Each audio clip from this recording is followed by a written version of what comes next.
まず監督がこのショービズの世界に、入るきっかけって何だったんですか？Just my love of movies. I just loved growing up. I just loved films, and I never thought you can actually do it as a job. And I found out in college that it's something you can do, and maybe I could avoid studying. So I ended up looking into films.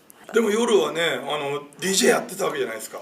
Yes. You were DJing. Yes. そっちの道に行かなかったんですね。You didn't go that way. I did. I was a DJ in LA for 15 years or so, and that was actually my day job, really my night job. But I did that while I was writing, when I was starting off writing, because when you start off working in LA as an actor or writer, you end up becoming a waiter or any kind of cash job that you can get, and that was a really good one to have. でその書いてた脚本を、売り込んで多分このショービズの世界に入ったと思うんですけども、その後脚本をやりつつ、コプロデューサーをやってたわけじゃないですか。なぜ脚本家やりながらコプロデューサーを続けたんでしょうか？ This is a very lucky story that has to do with geography. At the time when I was writing scripts, I lived next door to a guy named Roy Lee, who ended up becoming one of the biggest producers in Los Angeles. He ended up producing The Ring and The Grudge and The Departed and the Lego movies and Godzilla. He's done huge, massive movies. But at the time we were neighbors, and he knew I was writing. And once in a while he would ask me to go see cuts of his movies that he was working on, and then he eventually put me onto The Grudge. And it was it just has to do with geography. Again, it was like a guy I lived next door to. でも今回、このブラックファイルで初めて監督をしますよね。で監督をするという部分でなぜ今回脚本やってないんですけども監督だけしかやらなかったんでしょうか？ Oh, you know what's interesting? I think this is kind of hard to explain, but I think when you're writing scripts or you're a filmmaker, let's just call it a filmmaker, whether you're writing scripts or you're producing. Always in the back of your mind, you want to be very specific with how you think it should be seen. And eventually, directing a movie was the first opportunity where it was the first time where everyone's like, "What do you think? How do you want to do it?" And I really enjoyed that part of the process, and I really actually just got addicted to the idea of storytelling. So I think in the back of every filmmaker's mind, they do have a little bit of directing that they want to do eventually. And I just felt it was the right time, and it was given the right opportunity to do so.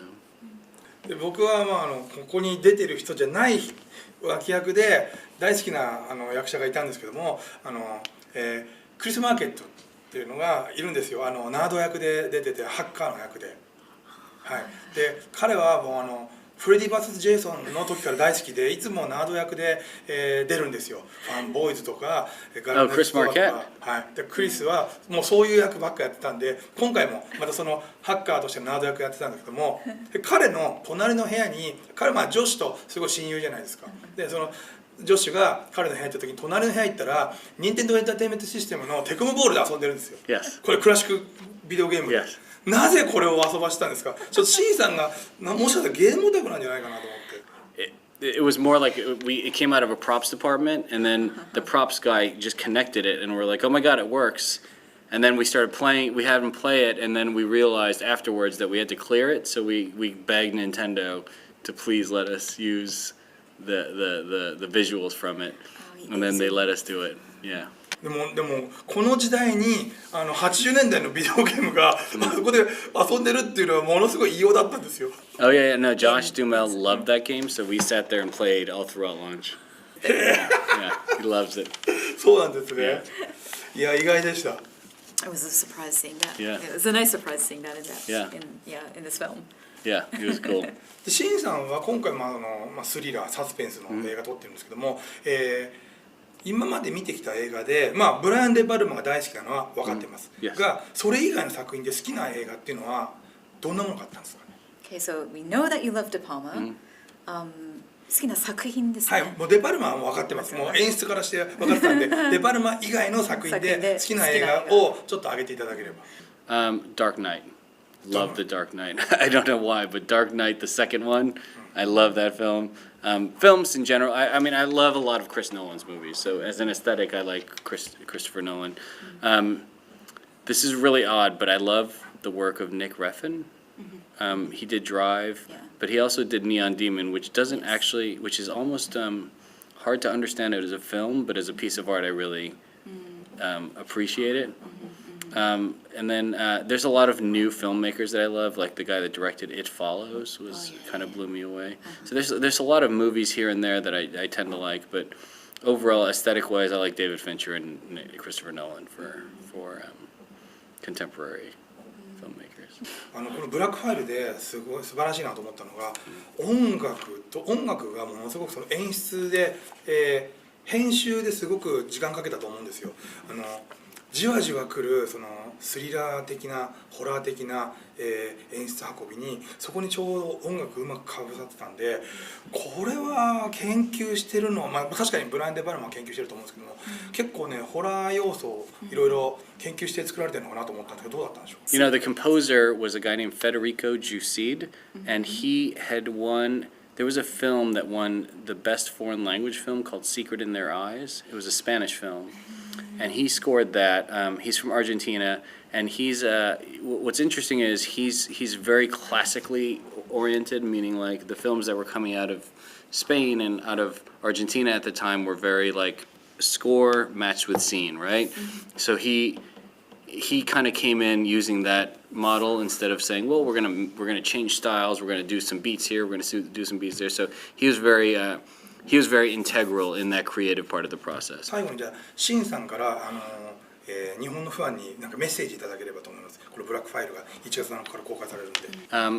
I think you're gonna have a really wonderful time at the movies. It's gonna be an insane ride with a lot of twists and turns and a really, really remarkable cast. 最後に一ついいですか。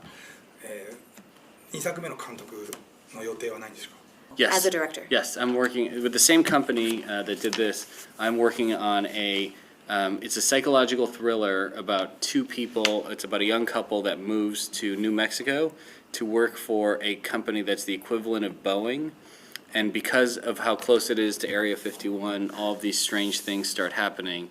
And the real story is about this woman that believes there's something strange happening in this town. And then at the very end, it all kind of explodes. ものすごいジャンルムービーじゃないですか。 It's a super genre movie. Yeah, isn't yeah, it? yeah, very. サイエンスフィクション。